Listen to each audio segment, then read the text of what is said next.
So, Formula One fans, that does conclude the 2022 Miami Grand Prix with Max Verstappen winning the race. Awesome strategy by Red Bull, and that Red Bull is it's too fast to catch in a straight line, despite how good that Ferrari has looked all season.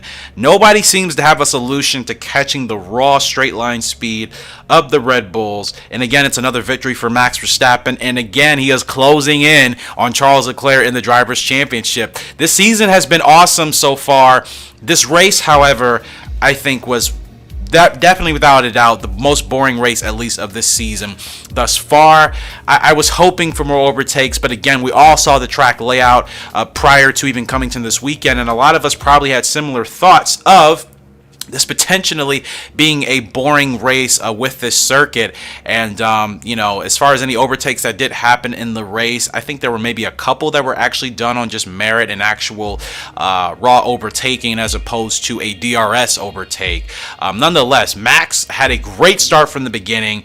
Carlos Sainz, is he hurting his teammate Charles Leclerc? Because unfortunately, it appears that Carlos, he is not helping out his team as well in the fight against Max Verstappen for Charles Leclerc, which they haven't obviously, I think, announced Charles as the number one driver in that team, but I think most of us watching know Ferrari are going to prioritize Charles Leclerc right now because he seems to be the more composed, more focused, and obviously the faster of the two. Despite the fact that Carlos, I think, has pace in the Ferrari, he's still not as fast as Charles Leclerc, and I was expecting it to be a 1-2 for the Ferraris going into that first turn at the beginning of the race. And again, Max had a fantastic start, and Carlos Sainz did not have a great start, and he got caught left out, and he shuffled back into third, and he was never truly able to recover from that for the entirety of the race. So again, the question is, Carlos Sainz hurting his teammate Charles Leclerc at Ferrari, not just for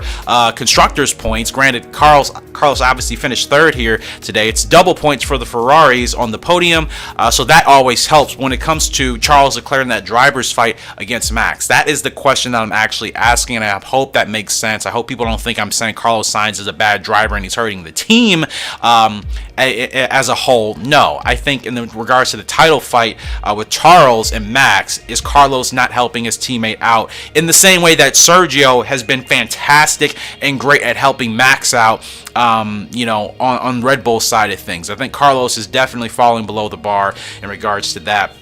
Again, it is a 1 for Max Verstappen, 2 for Charles Leclerc, 3 for Carlos Sainz, 4 for Sergio Perez, 5 and 6 for the Mercedes of George Russell and Lewis Hamilton. And again, Hamilton going from potentially one of the luckiest drivers, according to some people in Formula One history, to one of the unluckiest this year. Another bad incident, as far as just not incident, but another bad situation with strategy in regards to the VSC, being deployed, and then initially the actual safety car. Lewis, he couldn't pit. He would have lost several positions. Overtaking was inherently hard on merit to do in this race for the most part. And it's another great performance for drive for George Russell. I mean, he started 15th in this race, ends up getting up into 5th for points. So George is extracting the absolute maximum out of that Mercedes, and I think it's very clear why he's doing that. He was at Williams driving a pretty poor car for several years. Now that he's in a much better car, which is this Silver Arrows Mercedes,